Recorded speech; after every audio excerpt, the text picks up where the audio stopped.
which are, thank you so much, Jessica, which is make sure that you keep yourself on mute. And as we have Q&A portions throughout the meeting, feel free to use the chat box.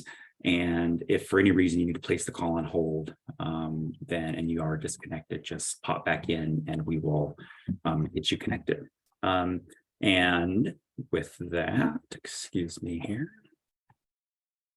And we've got the agenda in chat as well. So if you would like to, please take a moment and open that up. Make sure you're able to identify how we're going to chat this evening. And then when you are finished with that, we would love to have you share in chat your name, where you are located, and also any preliminary questions, if any, that you have regarding the ongoing legislative session. So please take a moment, give that some thought. And I'm wondering too, I don't quite see Genevieve here yet. So I'm wondering if maybe we want to start doing introductions out loud. We were going to do them in the chat because Genevieve had a commitment later. So she wanted to start earlier, but she might be held up with something. So maybe we could just start doing the intros out loud. Until I think that's great. Any volunteers? Anyone just dying to introduce themselves to the group?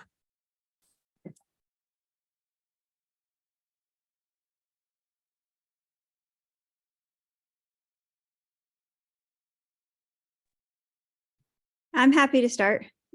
My name's Tracy Stinchfield, and I'm out in Washougal. And I don't have any questions yet. This is my first meeting, and I'm just excited to learn about how it works.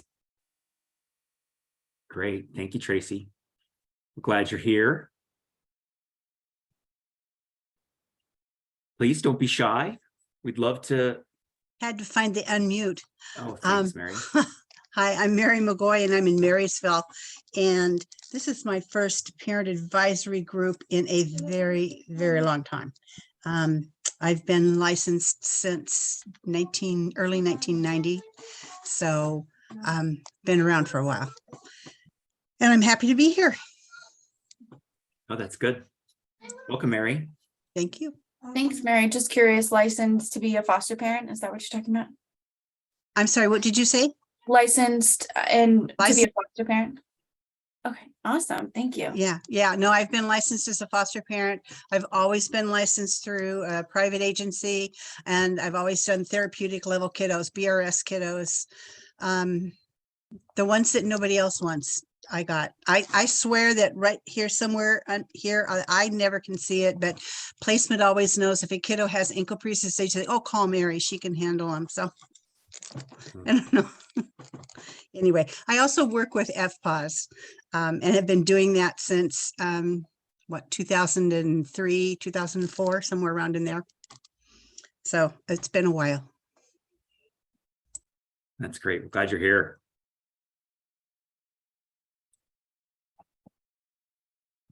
I know everyone else is just dying. I can go. My name is Sharice Rhodes, calling in from Tacoma, Washington, really the Hilltop area. What am I looking, she, her, hers, and then what am I looking forward to in this legislative session? Anytime that community input, like the community that I know, we get things that don't get extremely chopped down, or like where it's like we have to just appreciate the small win, is a great win for me. So like if there's an issue that community raised and it passed in order to support, people like me or people that I know and love, like that's what I'm waiting to hear. Like when we can get over it, and then it's like, yeah, let's celebrate those wins. That's when I want to hear, like, and how I can get information, because I'm not good with tracking bills in the house. That's too much for me. So like when I can have groups like this to also be able to give like information on this is where it is now, that helps. Thank you, Sharice. That's nice of you to share. And feel free, as you're in this space, feel free to share your feelings. We'd love to hear it at where you're at currently and with your energy.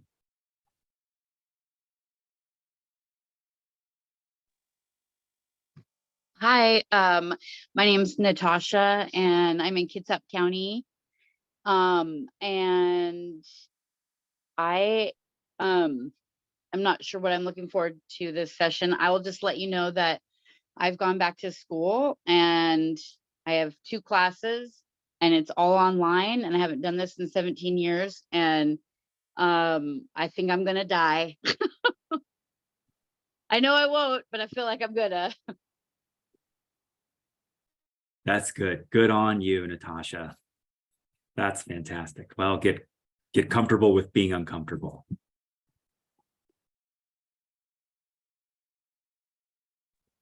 Hi, I can go next. I'm Dion, also from Kitsap County, so I'm excited there's another local participant here. Am I supposed to say an accomplishment? Yes, you may. That would be great. I can't I can't think of an accomplishment right now. I'm sure I'm doing something well, but I'm glad that I was able to. I'm here to listen and just get caught up and hear all the cool stuff that's going on. So thank you for doing this and having it at such a great time. Oh, good. That's nice to hear. Thank you for the feedback. Any legislative issues that you have an interest in? Well, I saw the Oakley Carlson bill was submitted, and so that's going to be interesting to follow and see the outcome. And I'm excited to hear, some more dialogue here about what other people are watching and hoping for. I don't know if everyone on here how they're connected, but we're a foster family. I've got biological children, adopted children, foster children, for a total of 7 right now. So we're all kinds Wow. of parenting. And so, yeah, anything that I can glean about that would be really helpful. So I'm looking forward to learning. Excellent. Thank you, Dion.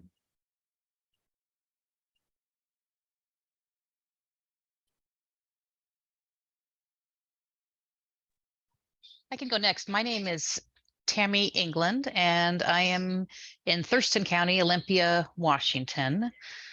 And yeah, I haven't paid much attention to the session. I am also a foster parent, and I would be interested in anything that we could do to help in the best interest of the kids. And any accomplishments. I don't. We adopted a little boy, and we struggle daily, but we're getting better every day. And our foster license is expiring in April, and we haven't taken a placement in the last 3 years that we've been licensed. And I plan on renewing it. I don't know if they're going to let me or not, but I'd like to try, because we really can't take a placement until one of my older kids moves out. But I still want to be licensed. Thank you, Tammy. Nice to hear from you.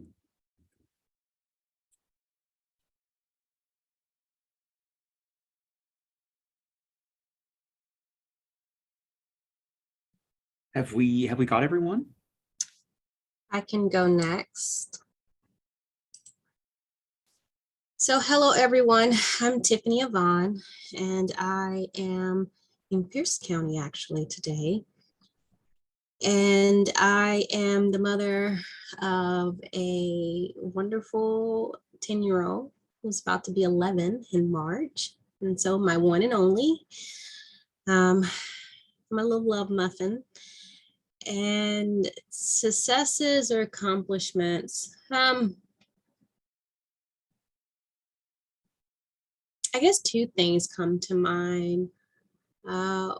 The first one comes to mind because I feel like I could breathe again, but last week I just finished our company's strategic plan, which I basically wrote it myself, actually.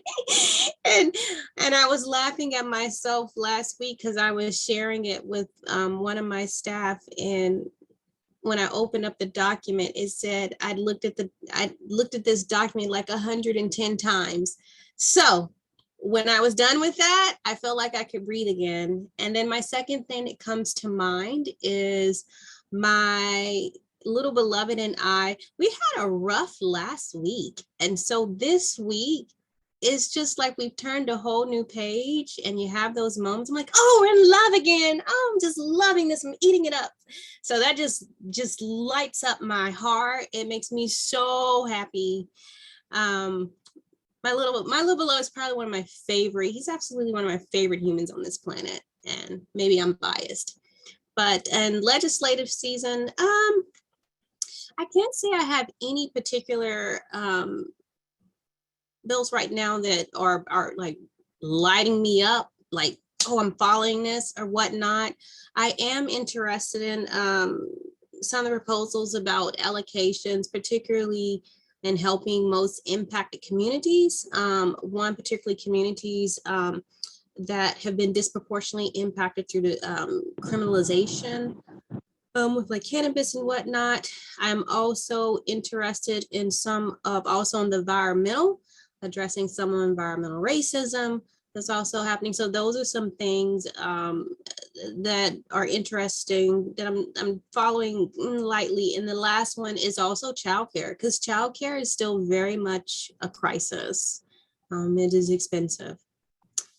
Yeah, I think that's about it. Thank you, Tiffany. That was great. That made me feel good. Good to see and hear good work being done. So keep it up.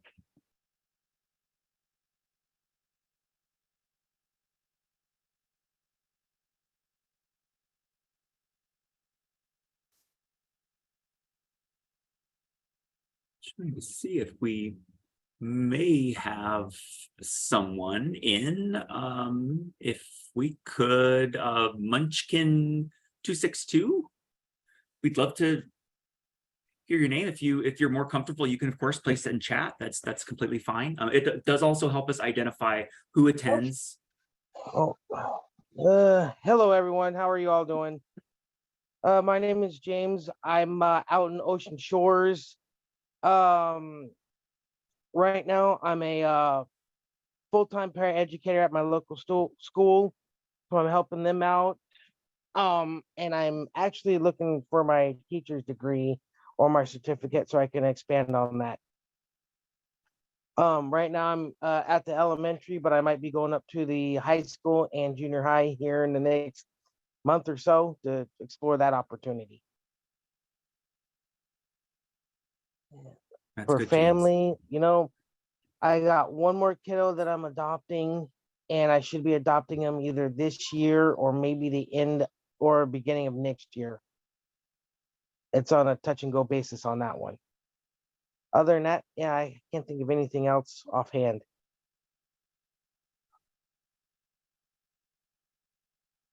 Thank you. Good to see you again. Glad you're here. My pleasure. Thank you.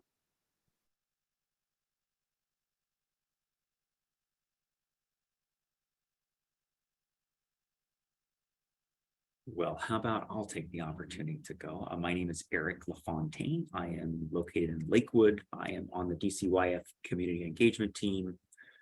For those of you maybe that haven't seen me or met me, maybe last time, I'm fairly new to the team. And I think any successes and accomplishments for me is really just being part of the community engagement team. It feels really, really good to be a public servant. It feels really good to be working alongside colleagues that help me learn every day. And I'm just really appreciative to be here.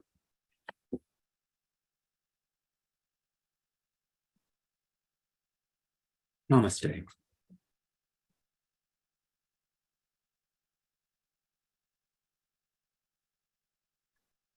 Okay, well, I think we might pivot a little bit on the agenda to accommodate for one of our presenters, Emily. Perfect. So what I'm going to do is I'm going to kick this back over to Emily, and she is going to talk us through work plan development.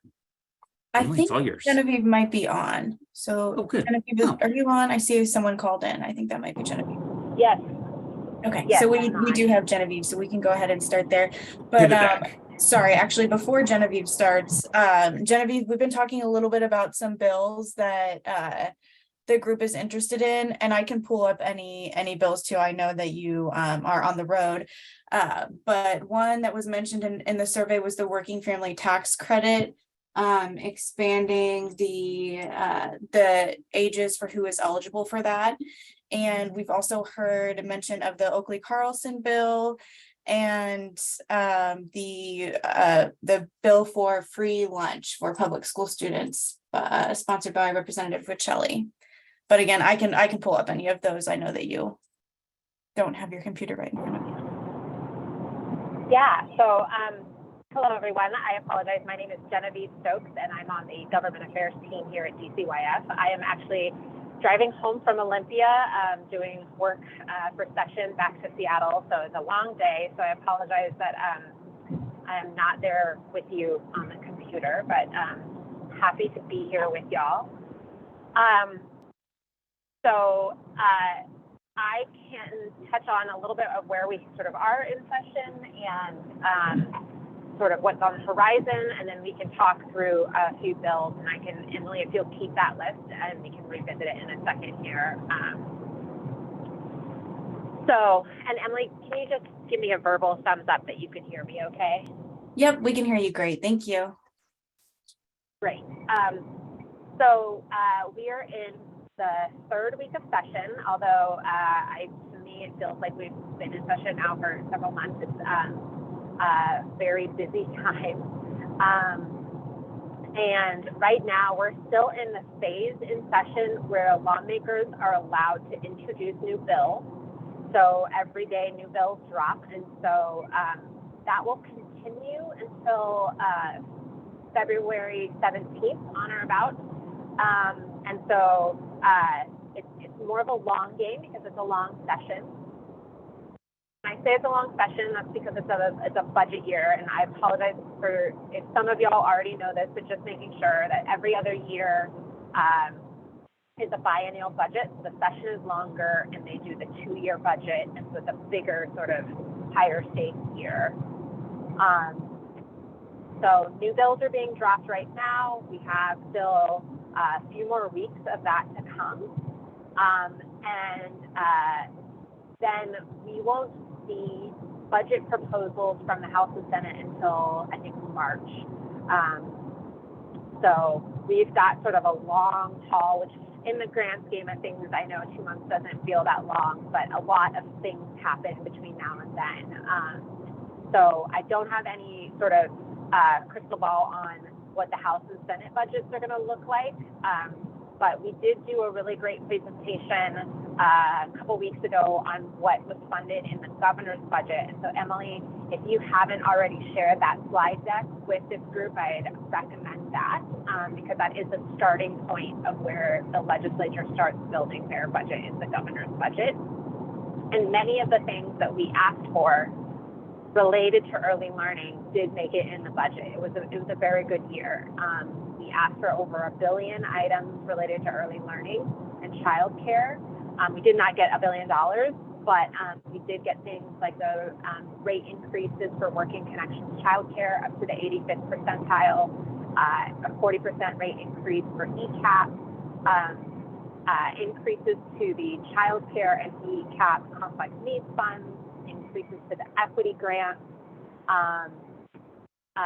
expansion of the homeless grace period to serve more families. So some really big ticket, really foundational items were included in there. We also saw things like an expansion of the home visiting programs with some peripheral early learning things.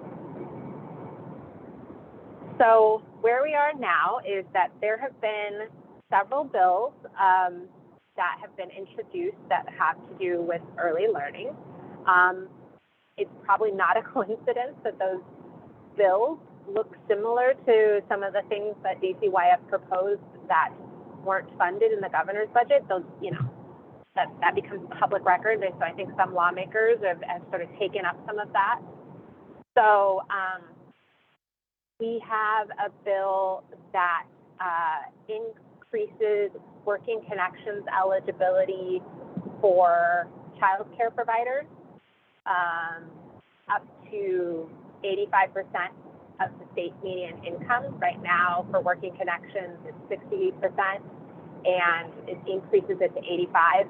Everybody in the state's going to get to 85%, or the income for eligibility for everyone will eventually increase to 85%. So this sort of just speeds that up for childcare providers.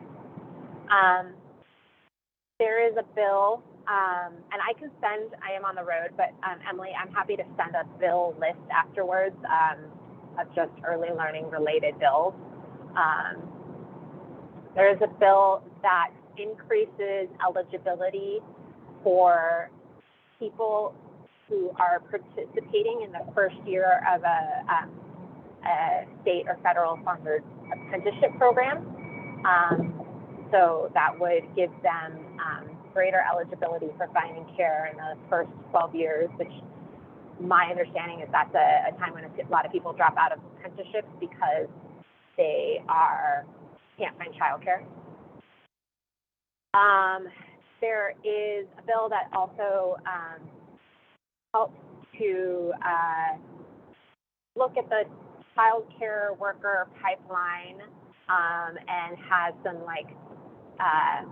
early,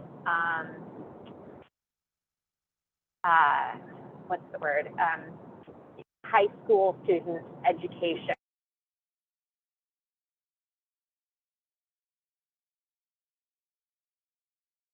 I think we lost her. I'm assuming she's going to call back in quickly.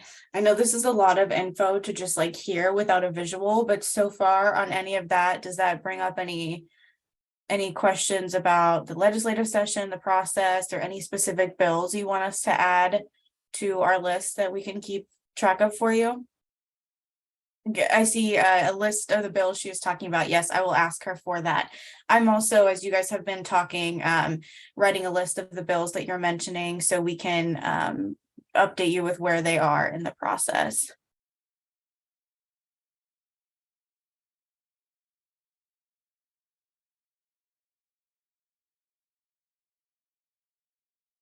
Does anybody have any general questions about the Washington legislature and how it works, or?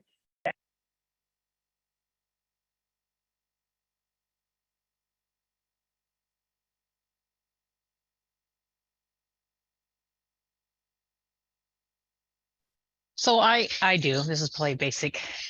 No Question. No worries. Okay. So. Hi. Oh, okay. Oh. I apologize, folks. The call just dropped because I'm on the road. I'm so sorry. No, you're fine, Genevieve. Just we had someone asking a question about the process, so this is a perfect time for you to jump back on. Go ahead, Tammy. Great. Okay.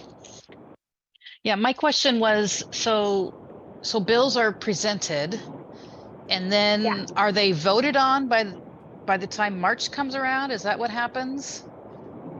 Okay, yeah, so that's a great question. So what happens is a bill gets what's called introduced, and it goes to a committee. And almost all bills go to what's called a policy committee. So these are committees that talk about subject matter areas. And in that committee, they do the bill gets paid attention to twice. First is it's called hearing, and this is when people can come and testify, and the lawmakers hear what the bill does, and they sort of get information and weigh that. The second thing they do in the committee is called an executive session, and it's when they vote on the bill. So what they're doing is saying, we like this bill, we think it should move forward, we're going to vote it to leave our committee. And then if the bill costs any money or it saves money, it goes to a fiscal committee, which is a committee that just deals with bills that cost money. And that same process happens. You have a hearing, and then you have an executive session, and then they vote, and then they vote it out of the committee. Then it goes to what's called the floor of either the House or the Senate, and whichever side the bill starts on. And all the members of the chamber, so all the members of the House or all the members of the Senate, hear a little bit about the bill, and have an opportunity to vote up or down on the bill. And if it gets voted up, like they say yes on the bill, it then moves over to the opposite side. So if it started in the House, it goes through that process, and then they say, yes, we want this bill to move, and it goes to the Senate, and it starts the process all over again. So it goes through Policy Committee, Fiscal Committee, and then it gets to the quote-unquote floor of the Senate, and then they vote on it.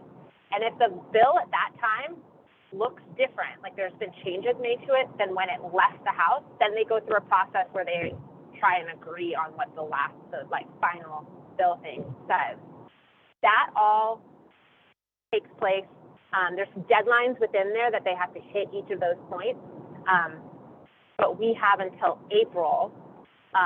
Session has until April. And so they have to get all that work done and decide if it's going to cost money, are they going to fund it in the budget? And the budget is also a bill that they vote on, just like the others. So that all has to happen between now and April. Does that answer your question? Was it too much, not enough information? Oh, that was very good. Thank you. Absolutely. So right now, most of these bills that I was telling you about are what's in Policy Committee. They haven't been voted on yet. Amendments haven't shown up yet.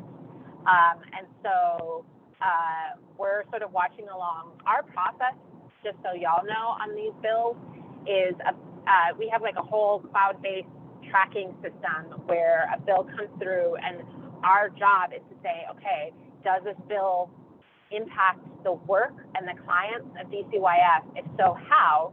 And is there a cost to it?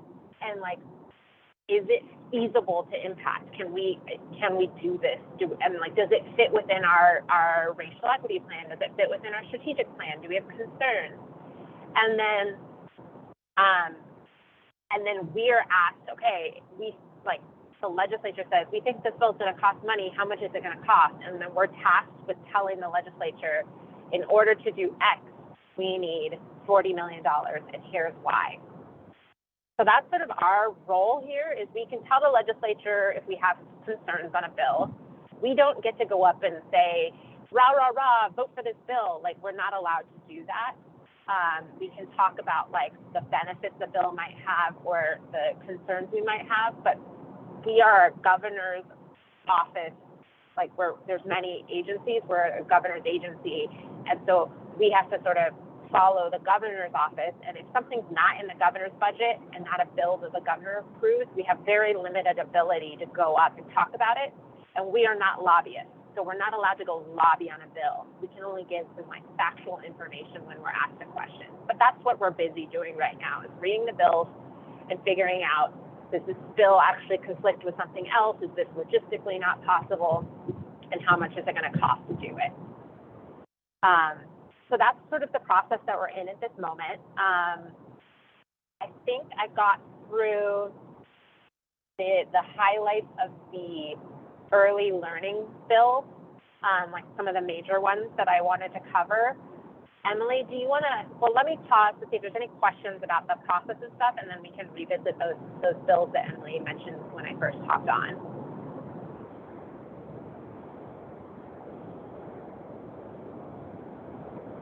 Y'all still with me? Yep, we are. Okay. Okay. Emily, remind me, you had a question about the working family tax credit bill. Is that right? Yeah, I think we were just checking in to see where things were in the process. And I know we have someone on the call who knows quite a bit about the working family tax credit too. So I don't know, Natasha, if there's anything you would like to share. If not, I don't want to put you on the spot. No, yeah, I would love to hear what Geneva has to say, because I do know they're trying to expand it. And the information I had was really just information for the people on the call. So I would love to hear what Geneva knows.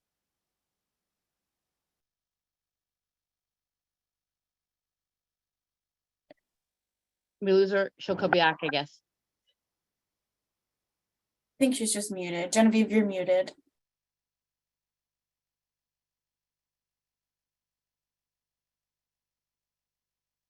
All right, I think somebody muted me and then I couldn't unmute it. So working families tax credit bill is definitely a bill that is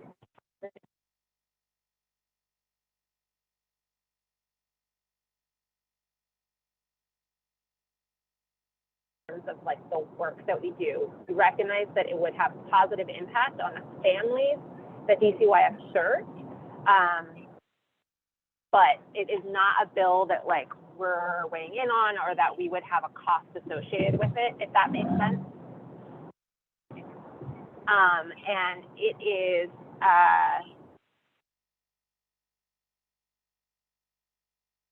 yeah, 5249, and it is going to be heard.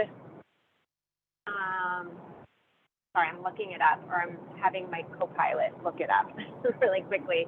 And while she's doing that, Emily, what I can do, and if folks would be interested, is I can send folks a link to the bill website, and we have a little like tutorial in PowerPoint form of like how to follow bills, because like we can't like help you lobby for a bill, but I want to make sure that y'all have the tools. It sounds like there's other people on the call who are also really good at that as well.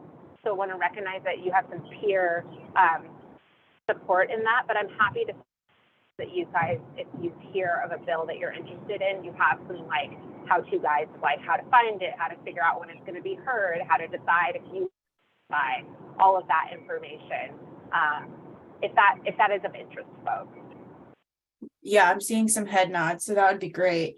And I have them pulled up too. So the working family tax credit, there's two bills, one in the House, one in the Senate. And the Senate bill had a public hearing January 19th.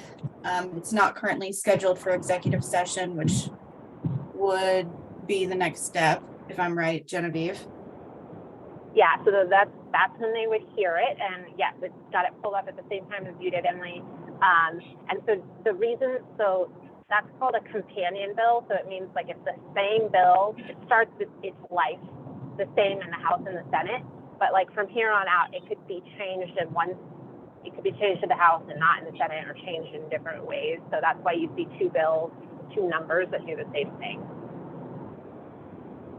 So in principle, great concept. It's not a DCYF thing, so we're not weighing in. We're not doing a ton of analysis on it. And I believe that is something that DSHS is involved in, because it impacts or impacts Commerce, one of the other agencies. Emily, what were the other two bills that you had asked about? Someone brought up the Oakley Carlson bill, HB 1397, and the free lunch for public school students, HB 1238. We do also have a question, so Tiffany, go ahead with that. I was curious, it's not necessarily about a specific bill per se, but I'm more so curious on for this particular group for PAG, and thinking about that in context of this 2023 session we're in legislature, like how can this group PAG like be useful in thinking about its function at DCYF is something that I'm actually curious about. You mean, how can this, let me make sure I'm understanding, how can this group be helpful in regards to like how DCYF thinks about bills? Or just in this legislation, I'm trying to make the ties. Like I appreciate having information about what's happening in legislation. And it's a question is open. But I'm trying to understand like that in the context of the function and the purpose, particularly of also of this group, like how is this group's contributing towards impact or contributing towards like a benefit in I guess in that session, or do you see it as more kind of like this passive thing where like we're going to just, we're going to give you information? Is there a tie? Is there a connection? It's just something that I'm noodling on in my mind. I think it's a really great question, and it's something I love to try. It's a nut I'd love to try and crack with y'all. because the thing about legislative session is that things move very quickly, and our windows to provide comments and to provide feedback are very short. So when I get a bill that comes into my system, I ask our program teams to review it and analyze it, and they have 24 hours. And then their manager has another 24 hours, and then that's it. Like that, the programs get 48 hours to review it.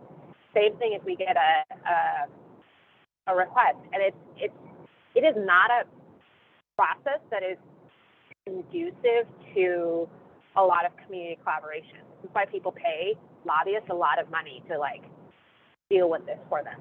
And I would love to figure out a way that we could check in with y'all on bills that maybe have parental impact, and maybe, you know, figure out, is there a smaller group that wants to be sort of deployed to give feedback, and then we'd have to sort of work through expectations of like what we can do with that feedback, right? Because we're balancing things like, you know, is this logistically feasible? Like, is the intent of the bill good idea, but the way it's written is just not possible? There's a lot of wonkiness there that we have to work through, and like and we can offer feedback to the legislature, and it doesn't always get taken, right? So I think, you know, I think we can think through that, and I think also y'all are all private citizens, so I'm happy to highlight bills that we know have an impact in the early learning world, and just be like agnostic and say, hey, this has an impact, and then y'all have then the tools to say, okay, I'm going to look at this bill and I'm going to go talk to my lawmaker about it. We wouldn't tell you how to talk to your lawmaker, but like that's another way to think of it, is that like we can send you a list of here's some bills, tell you how to go lobby, but just here's a heads up. And that's sort of what I was doing today, is giving you a heads up so that you're sort of aware.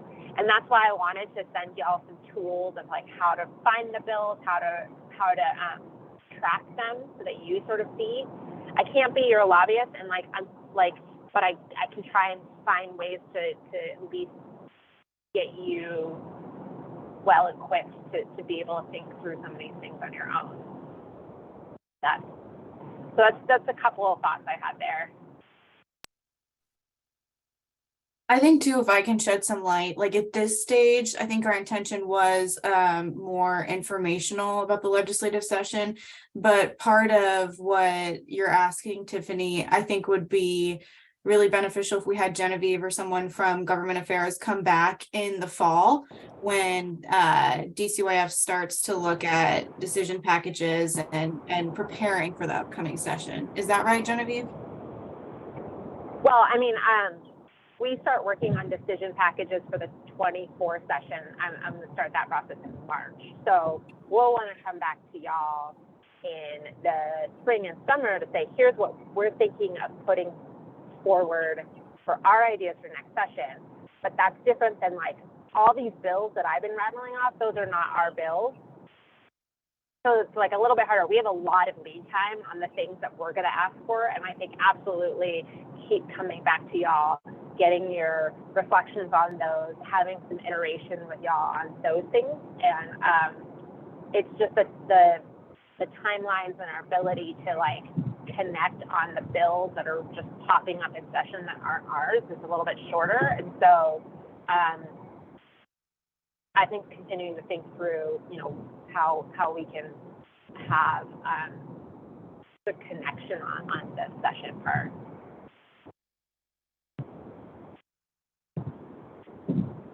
I would also say folks are really interested in bills.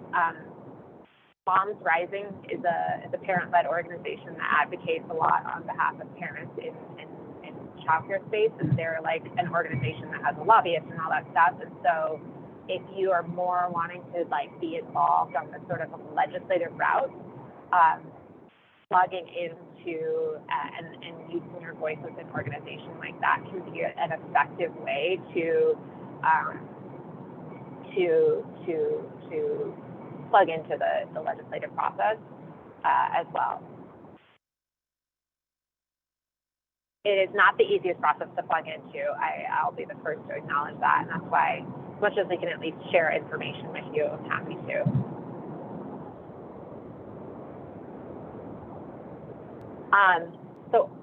In regards to the school lunch bill, it's another one where great idea, obviously has an impact on poverty reduction, positive impact on families, really doesn't touch DCYF, and so we don't have a formal opinion on it.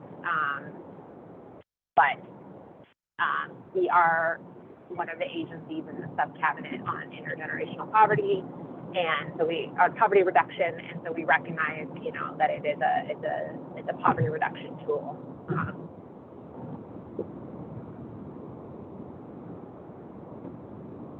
And the Oakley-Carlson bill, I gotta be honest, it's not in my portfolio, and I wasn't prepared to talk on that one. I'd have to go back and I have 3 other folks who are my counterparts who deal with different parts of our agency. I deal with all of our early learning, our licensing, and our administrative services, but child welfare, adolescence, and prevention is with some of my colleagues in juvenile justice.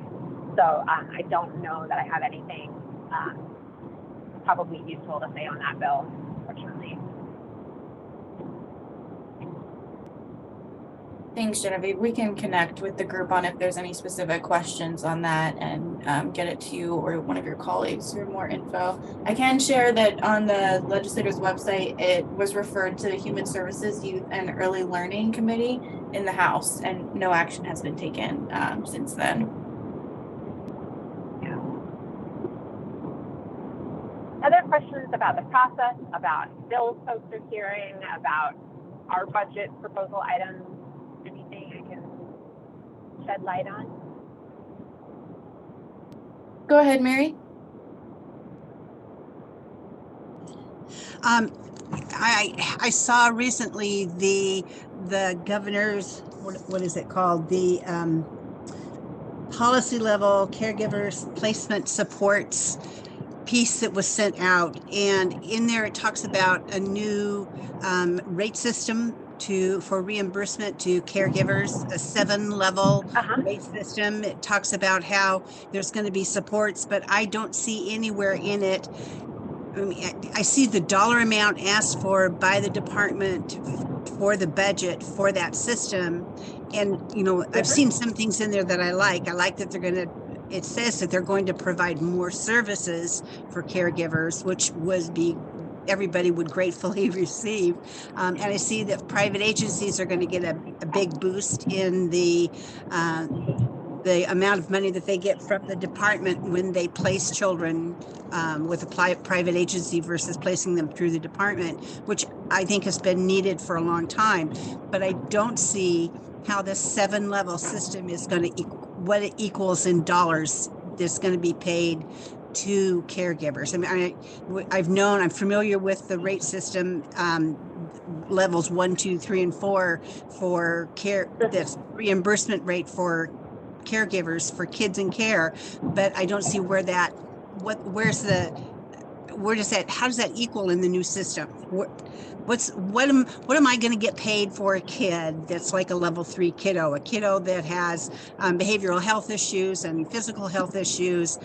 You know, right now that could be a level 3 kid or a level 4 kid. Some of them are level 1 kids. I mean, it just depends on the ability of the caregiver to care for that child. And I don't see how that is equated in this new system this new 7-level system. I don't see where the dollars and cents to the caregivers is anywhere in that. Well, I'll have to pull that up for you. Again, Okay. Not my specific area, but what I know is it's a combination of the reimbursement and also the services that are made available based on the acuity and need of the kid. So, but I hear your question about what are the actual dollar amounts. And so, are you, Emily, can you track that and I can make sure I get that information back to her, back to Mary? Yeah, That would be great. definitely. We will follow up. Thank you. Thank you. Yeah, absolutely. Are there any other questions for Genevieve?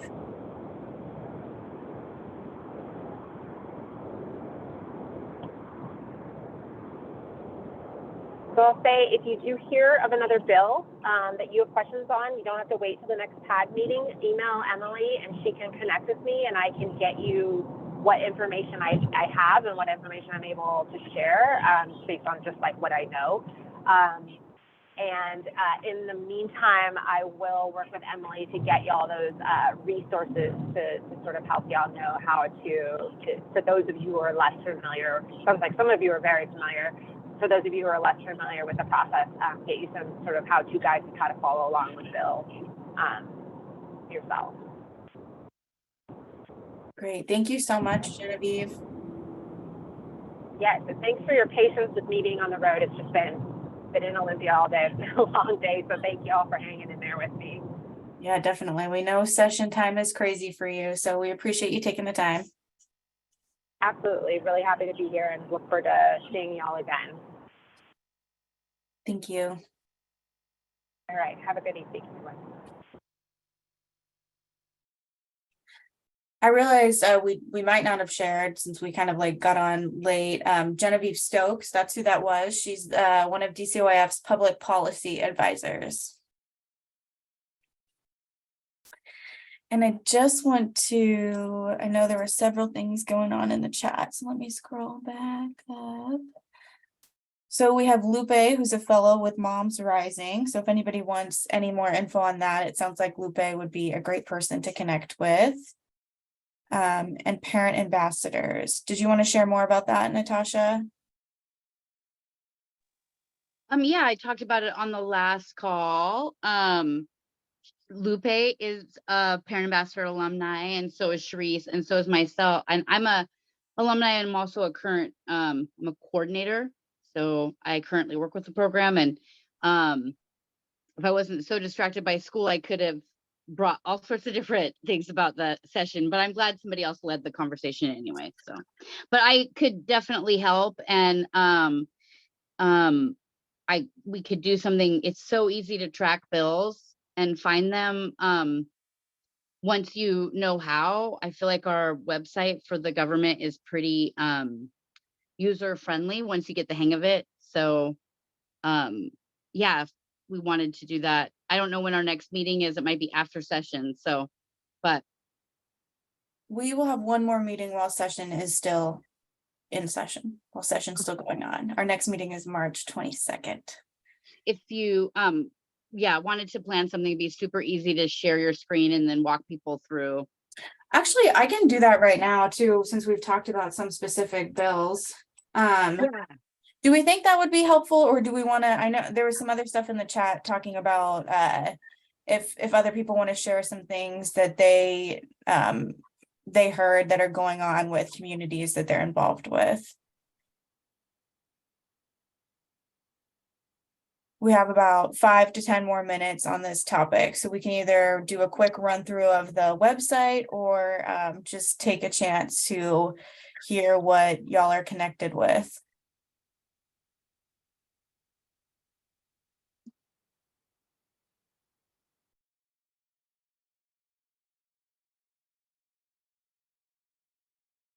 I see either is fine with me. Okay, then maybe we'll try to do both quickly. I see a comment from Mary. CWAC or CWAC is a legislative group made up of various agencies serving children that follows and advocates for children's issues. Can you share, I'm sorry if this is ignorant, but what CWAC stands for? Quack is what they call themselves. Quack. Oh, that's what you were doing at Duck. Yes. I love Quack, it. quack, quack. It's actually, it was started, gosh, 25 years ago by foster parents, by FPAWS. And it's a group of it stands for Child Welfare Advocacy Coalition. So CWAC is Quack, and they meet representatives from all of the agencies in Washington mostly on the west side, that advocate and serve all of the children not just the children in care, but all children. So they have early learning, they have treehouse, they have birth to 3, just, mental health services, medical services, tutoring, everything is represented. If there's an agency that serves children, they probably have a representative on the QUAC legislative meetings. And QUAC, when the legislature is in session, they meet every Friday, and they always have a really good listing of the issues that are concerning and of interest to people for services that are provided to children in Washington State. And just, it's a really good organization. And I have gone down to Olympia sometimes. In the past, I've gone a lot and testified for different issues relating to kids. One of those was imprudent parenting was being put into place. One of them was when 1624 was being put into place. And one of the things, I actually attended a training one time on how to testify about an issue in Olympia, and the legislatures, when we elect our representatives and our senators, they're elected to represent everybody in their district. And so anything that comes up legislatively, they're representing the vote of the people in their district, and they can't adequately represent the people in their district if they don't know how the people in their district feel about the issues that are coming up for a vote. So as good citizens, we should be aware of what the issues are that are coming up that affect the things that concern us in our district, so we can let our legislators know how we want them to vote. I mean, I've been doing this for way too long. In 1977, when IEPs were invented, I was the parent that I served. I was trained by the federal government in what IEPs were, how they came to be, and what needed to be involved with them. And then when I was living in California, and then I was the parent on the state committee to rewrite California's state laws to come into compliance with 94-142. And at that point, there wasn't email. And so everybody was writing letters to their legislators about how they wanted them to vote on the issues. And I am not kidding you. They sat there, I watched them bring in huge mail bags and weigh them on big commercial scales, and the yeses on this issue and the no's on that issue, and the one that was the heaviest was the one the legislator voted for. So I told everybody, write on the heaviest paper you can find what your thoughts are. But I mean, it's still, your thoughts and your voice and your needs have weight with your legislators and your representatives, and they won't know how you feel and how you want them to vote for you if you don't contact them and let them know. So while you can't make an email be heavier, you certainly can send as many emails as you can convince your friends or anybody else to send on whatever issue it is that you want the legislator to vote in what way for you. So I really, and the way the legislators have explained it to other people is that they have to be an expert in everything that comes up to a vote, everything from sewer issues to environmental issues to childcare. I mean, the whole gamut, anything that can be voted on, they have got to be able to know how to make an educated vote, and they can't do that if they don't hear from us. So I just would urge everybody to vote and to check what the issues are. And if you feel really strongly about something, to let them know. And I'll get off my soapbox. Thank you so much for that, Mary. And Tiffany shared in the chat that regional, oh my gosh, I just had it in my head. Washington Communities for Children, some have legislative agendas. It sounds like Pierce County does. So there's another place to check out some bills that may be of interest to you. And real quickly, before we move on to our next agenda item, I can share the legislative webpage or website. So right now I'm on a specific one, but let me go to where it takes you. If you just go to leg.wa.gov, you can go to should have done this before, bill information, yeah. And search by bill number.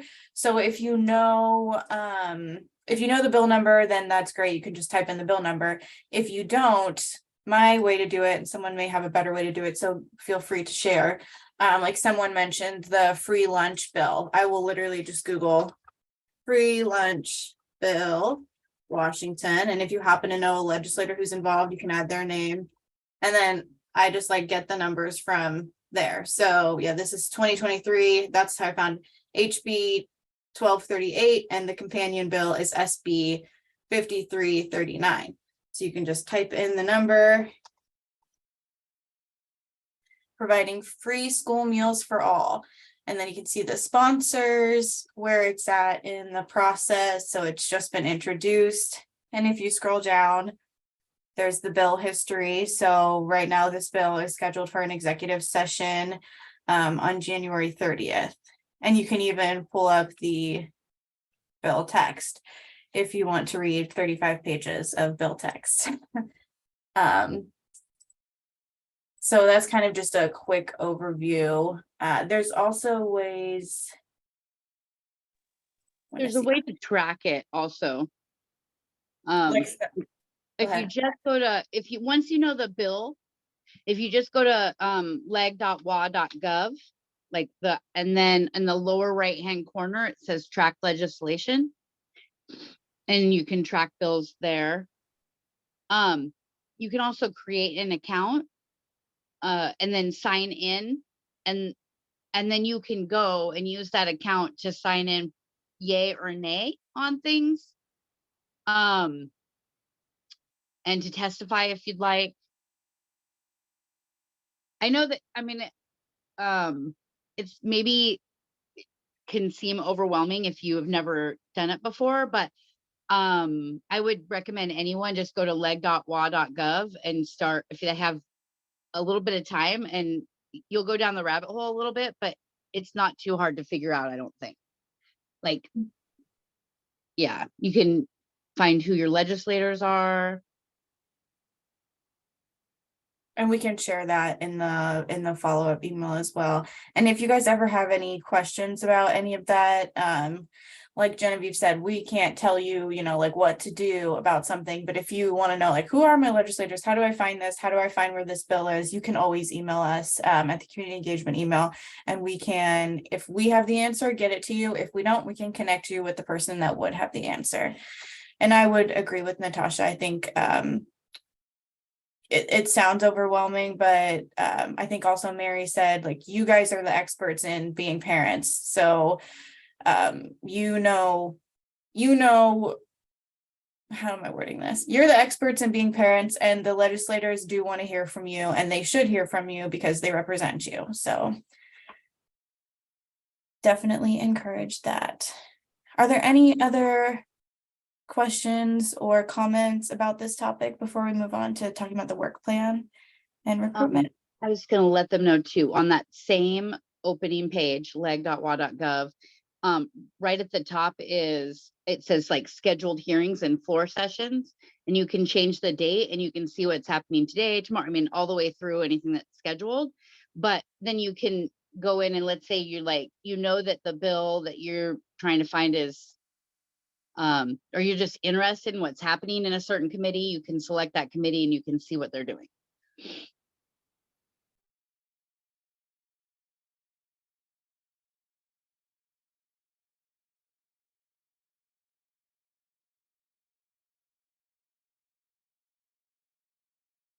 Awesome. I think we can go ahead then and pull the PowerPoint back up. Just for a minute, you can go ahead and go to the next slide. So thank you to those of you who filled out the work plan survey. These are the results. It's kind of hard to see in this chart because we had you prioritize. So mental health advocacy was the most number 1 suggested. So we kind of like ranked these. So the ones that go further out got more number 1 votes or lower votes, in that you guys wanted to talk about those before items that had less, that are on the shorter bars. Sorry, I don't think I explained that very well. We also had some comments that some could be combined, and I definitely agree with that. There are several in here that could go together, and bringing a complete understanding of what DCYF is doing and how this group can impact decisions that are made.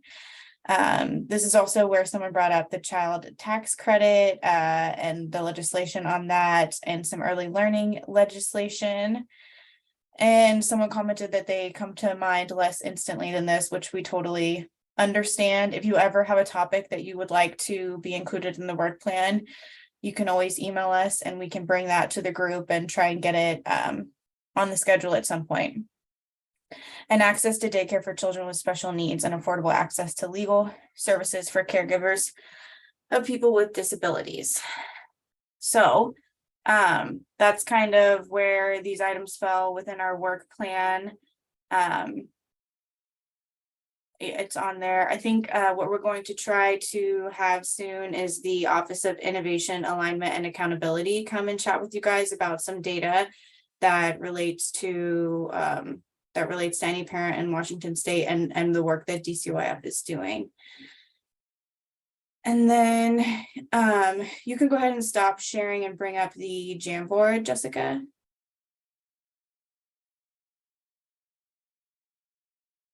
So kind of related to the work plan. I don't know if it's exactly related to the work plan, but we also want to talk about recruitment for this group. It's been a while since we have done recruitment, and so we just kind of wanted to work with you guys to see what voices you think are missing from this space, who we should try, not specifically, but like what voices we should try to connect with when it comes time to recruitment. Just a brief reminder, terms are 2 years, but if you are active and still wanting to stay engaged with the group, we are happy to have you continue on longer than 2 years. That's just the commitment that we ask people to sign on for.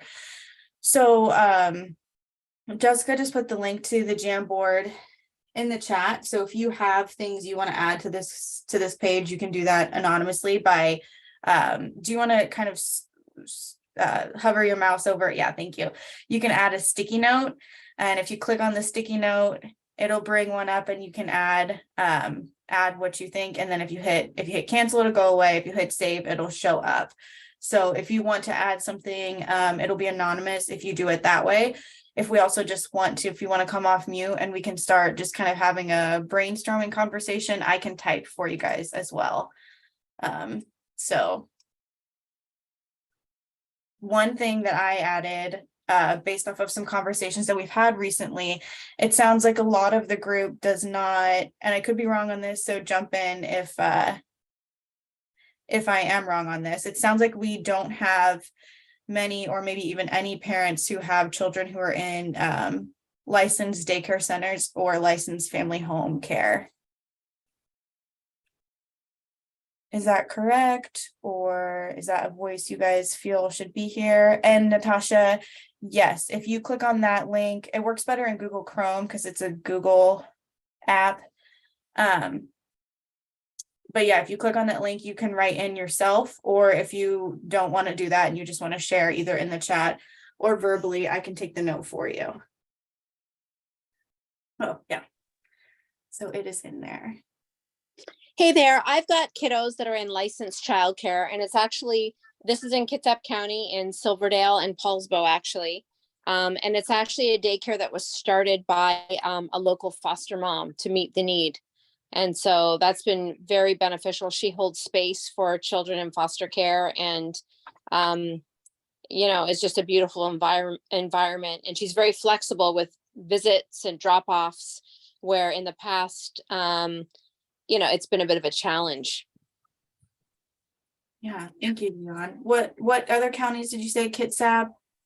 It's Kitsap County, and the cities that her daycare is Okay. in are in Kitsap, Silverdale, and Paulsbo.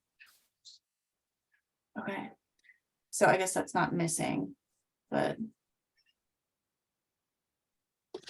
I have And as for inviting other people, I mean, is it as simple as sharing an email address or a link. Like, I'm pretty connected to the foster moms in my area, and I'd love to invite them. I didn't know that that was kind of an option. So if that's something that you guys are interested in, I definitely have a community of other foster families that I could easily share that information with.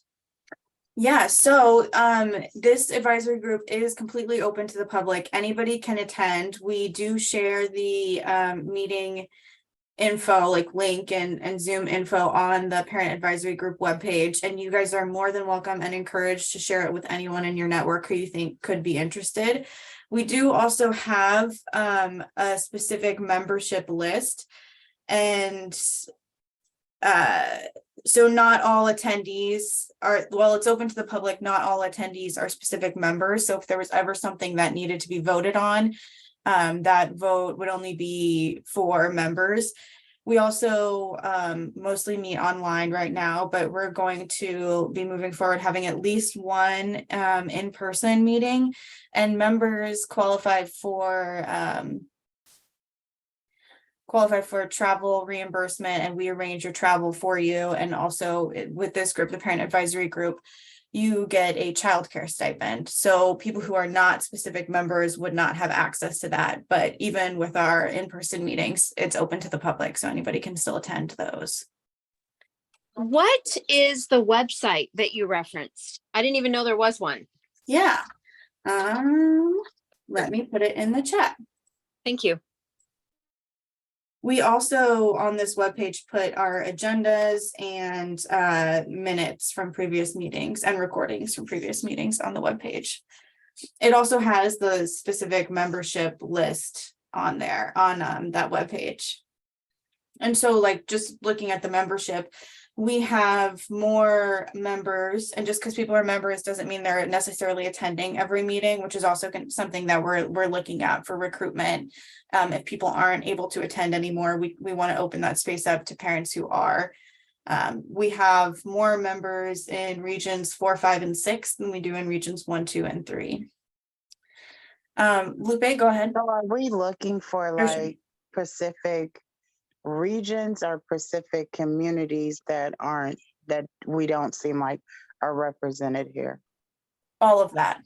So regions, we want ideally, an even amount of parents from around the state, but also certain communities. So I see foster fathers in there, adoptive parents, kinship caregivers, parents of incarcerated youth, LGBTQIA+ families. I have it up on here. Grandparents. Because for me, the whole time I'm here, I don't think I've seen anyone who represented like the Pacific Islander community.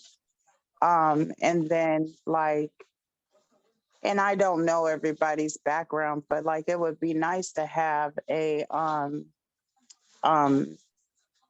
more disabled parents that also support disabled youth, right? Like I know someone in particular who's legally blind, and it's crazy how when it's going to try to get specific needs met, it's either one or the other. Like they don't look at the whole family dynamic. Thank you for sharing that, Therese. Those are exactly the kinds of things that we're looking for, because we recognize that if those parents aren't in the room, then we're not getting their input, then DCYF isn't getting their input, and we want that. Lupe, did you have your hand raised?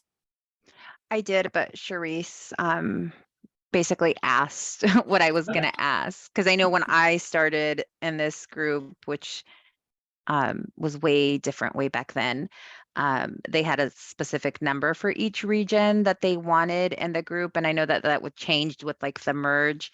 My other question was going to be, what about for bilingual families?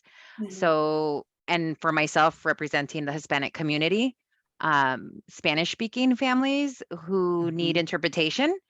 And that is not just solely for, the Spanish speaking families, but I am speaking, as a Hispanic, where that is, because that disconnect right there with the language barrier, but they do want to be there. And like, yes, I can translate. However, that's not always ideal. Thank you, Lupe. That is a great call out. And we do, we are able to get interpreters and translation services if there are parents who either English isn't their first language or they don't speak English. I don't know. Follow-up question. Mhm. What languages would you be able to support? Because like I have a pretty decent relationship with Somali community. So like, and a lot of times, like sometimes it's like when people talk about interpretation, it's like Spanish, but like they don't think further than that. So yeah, We sorry, can that's my definitely follow-up. do. We can definitely get a Somali interpreter. I want to say, oh, any language we can do, but that's not entirely true. We work with the Universal Language Service. We have a DCYF has a oh my gosh, words are not sticking with me. DCYF has a contract with Universal Language Services, and they have hundreds of languages, but you know, with certain languages, there are dialects that we may not be able to get a great match on, but we will do our best. So Somali is a relatively easy one. There are lots of Somali interpreters on that platform. So if you have, and we're working on being more proactive about sharing that, like, hey, if you want to come to this meeting, we can offer interpretation and translation services for you. It does take some time. So if somebody is going to come to a meeting and needs an interpreter, we ideally would have like a week notice on that. Translation services, like getting written documents translated, takes even a little bit longer. But we can commit to starting for our next meeting when we send out the info, also sharing that if you need interpretation or translation services, to let us know. Of course, those emails we send out in English, so it's kind of like we're working on being more proactive about that. But is there a link to the regions map? Yes, Lupe, we can share that. But definitely, if you guys know families who the only barrier to them or parents who the only barrier to them attending this meeting is language, we can work around that, and we want to work around that because it is really important to hear those voices.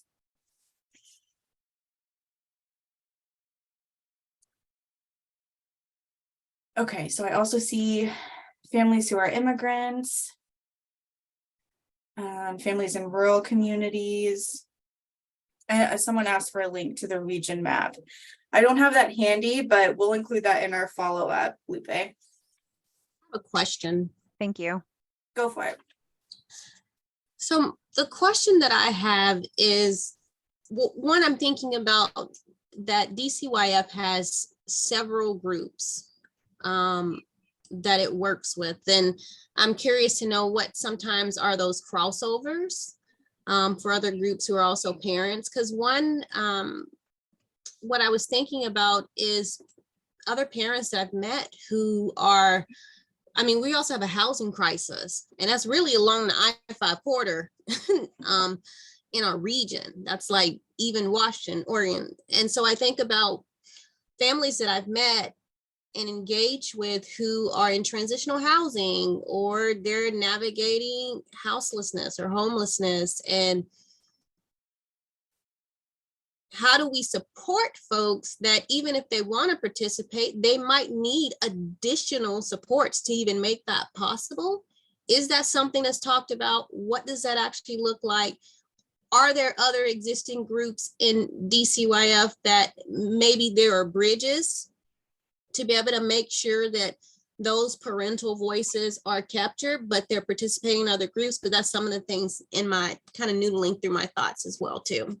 Mm-hmm. What kind of supports are you talking about? So for example, to attend this meeting, you have to have access to internet. Mm-hmm.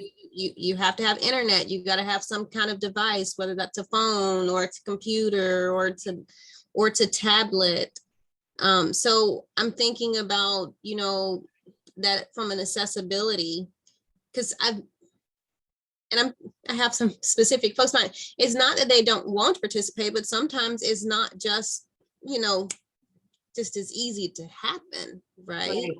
But if there are also other groups that exist that DCYF, because I know you all have a lot of groups, I don't remember what they are now. I know before it was a little different where they would share like, here are other groups in DCYF that we're also working with. So if it's not that, then what are the bridge? I guess I'm always thinking and asking myself, where do we have those existing assets and strengths? Are we building those collaborative relations between the two perhaps?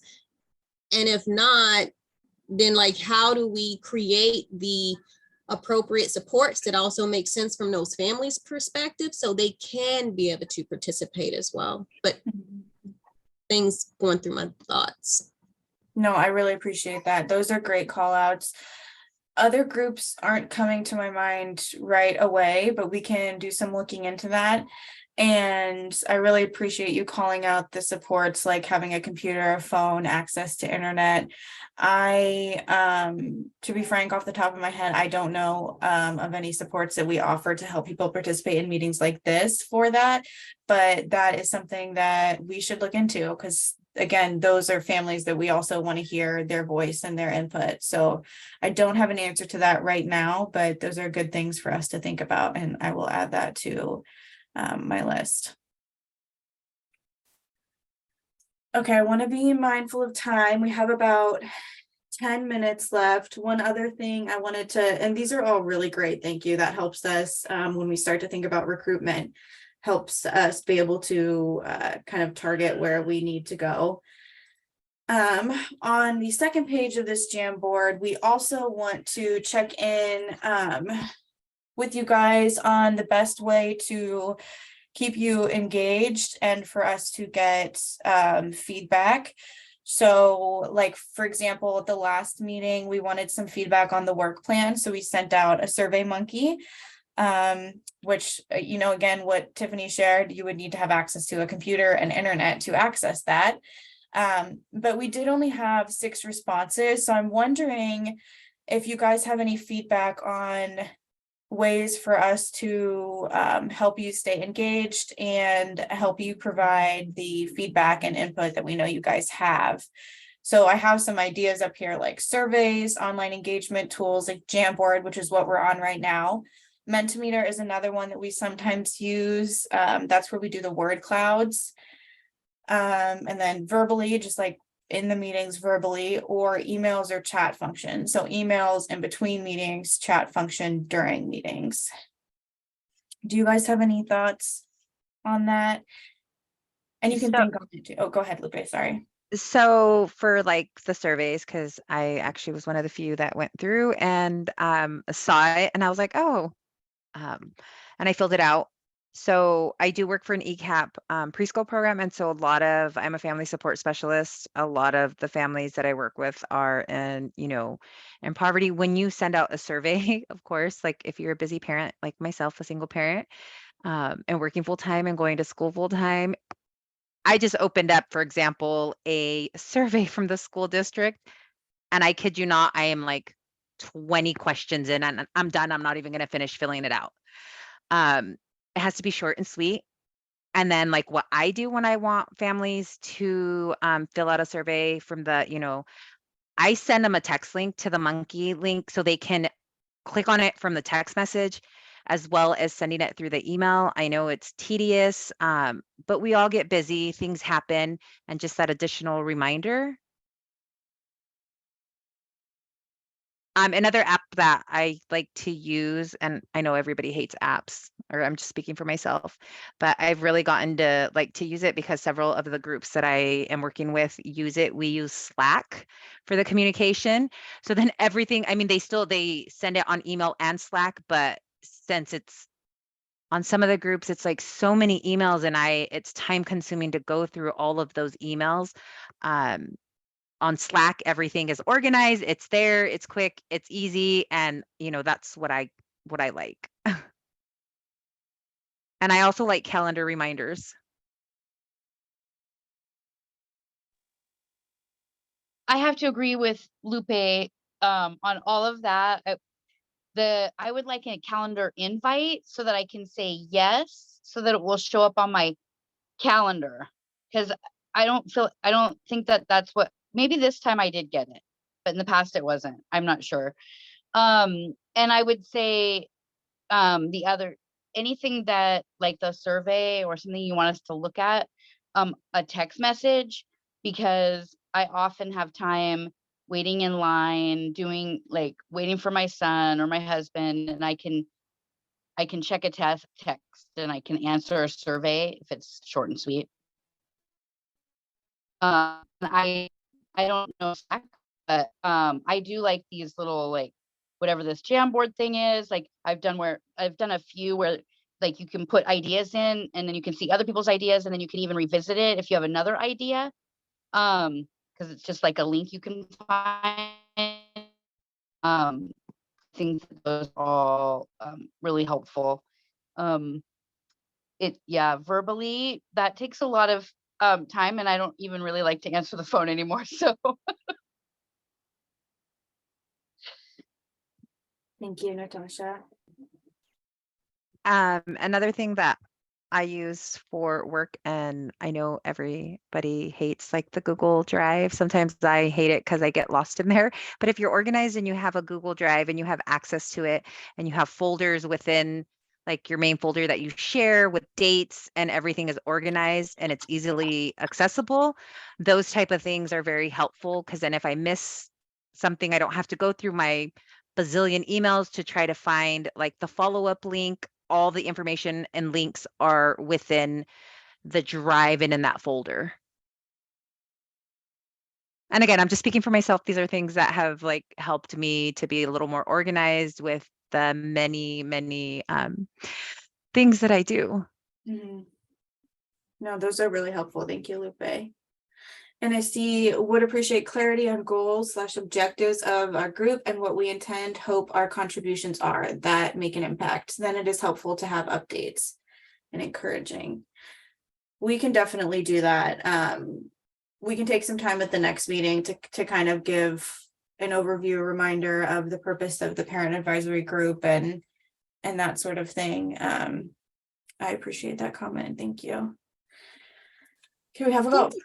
Oh, I was gonna say also it's helpful to have like a go-to place. So for example, the link that you sent up here with a website, like if we have a designated place that no matter what, you can go to, you can get a sense of what's happening or being able to connect with your fellow parents, that would be helpful to me to have, and something that's easily accessible. I do appreciate apps and things, but again, apps can sometimes also be barriers, because anytime you're running an app, you have to have certain types of phones and devices to run those apps, and they also take up, for example, like memory. So accessibility is just something I think about often, because in the world I address social issues, like that is my livelihood. And so I'm always thinking about like, what's the lowest minimal, access point that we can have that just makes it available to, as many folks where it's relevant. But that's just something that I'm thinking about.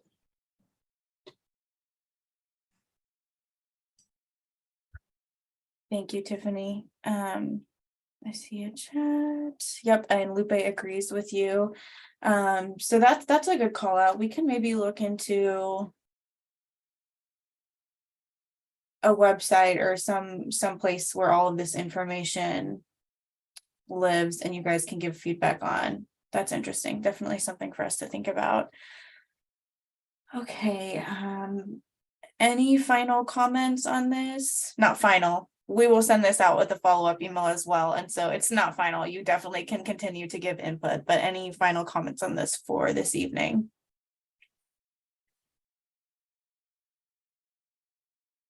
Caregiver connection is a place that is underused. Yeah, that caregiver connection goes out to every licensed foster home, and I believe to all of the relative caregivers.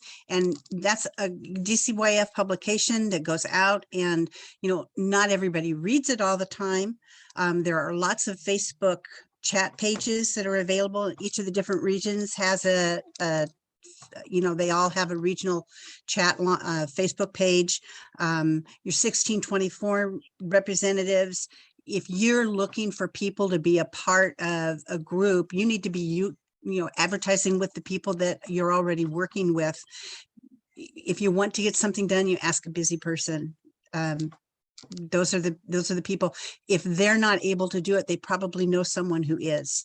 So those are places that I think need to be advertised for it. I mean, I'm not at this point not a member of this group, and so it's like I'm not sure how I would be able to put a comment on the Jam board, or how I'd even access it. I don't know where that link is or how to get to it, but those are things that that would be nice if they were explained, like when you're doing the opening part about it and saying, you know, if you're a member of the group, these are how you can put comments in, and if you're not a member, please do it this way, you know, through the chat box. But those are easy ways to get information out there for people that are looking to be, you know, to have members for their group, to build their numbers. And each of the people that is a member of a group, you all talk to 20 other people that are foster parents or caregivers or relative caregivers. And so when you're a part of a group, you get input from everybody that you know. If they know you're a foster parent, they're going to tell you their foster parent stories.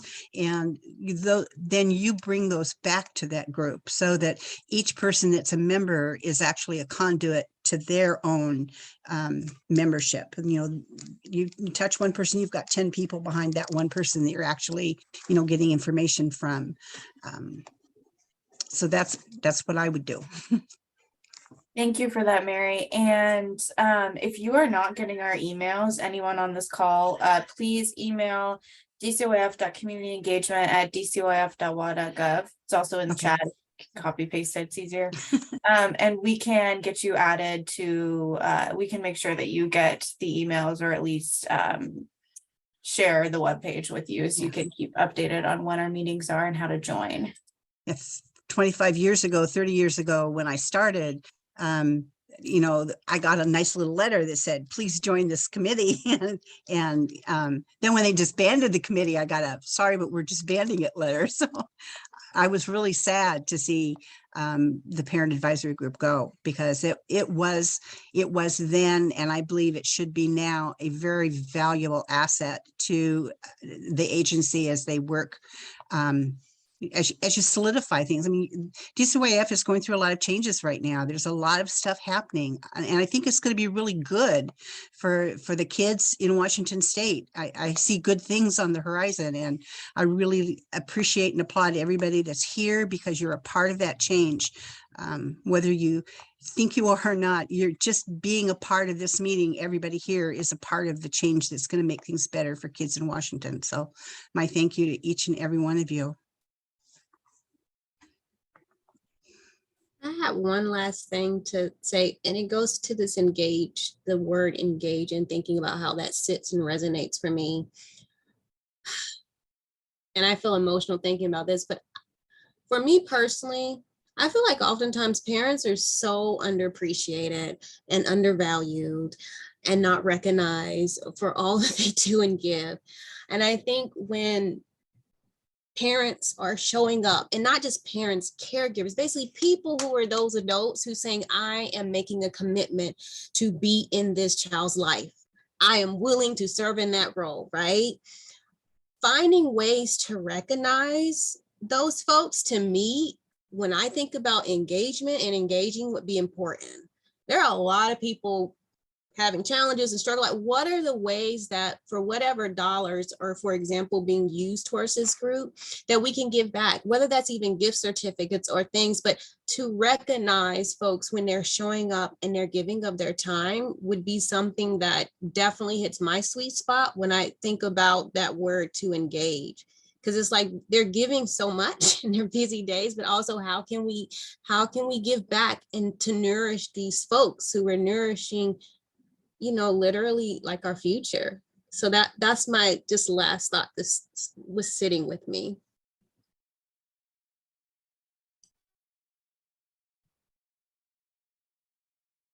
That is a fantastic way to end, Tiffany. Thank you very much. That's really great. We're a few minutes past our cutoff time of 8:30. Is there anything else anyone would like to share or take up maybe a minute or two that we can help clarify? This has been a fantastic discussion, lots of interaction. Thank you to everyone for joining us today. It's been great. It was a smaller group, but I think a really good turnout. And we do have a couple reminders for our next meeting that is scheduled for March 22nd of this year. And also we have our ELAC meeting on February 7th, and the PAG group is invited to attend. We do understand it's during the day and it may be a little harder for some, but we would love to have you included. And if you do have any specific questions about that, feel free to reach out to community engagement. I do believe you also probably were on the email. So if you are in the habit of getting your emails, you'll probably find that. And with that, I will bid you all good evening. And we will see you next time, and also look for some follow-up. We definitely have a lot of great things to follow up on here. So thank you, everyone. Stay safe and keep up the hard work. So Eric, Yes. for the ELAC one on the 7th, obviously, like you said, it's during the day. Yeah. If I can try to fit it into my schedule, but if I have to get called away to the classroom, I mean, would that Oh, be that's okay. all right? Yeah. Okay. No, you absolutely, you can pop in, pop out. Yeah, Okay. for sure. Because right now I don't have anything on my schedule, which is ironic since I am well into second home visits and I don't have anything that day. So right now I can, and just Okay, in the good. event. Okay, perfect. Thank Yeah, you. yeah, we'd love to see you there. The public meeting starts at 11, I believe. Yeah, I think I saw that. Okay. Okay, Thank you. wonderful. Thank you, Lupe.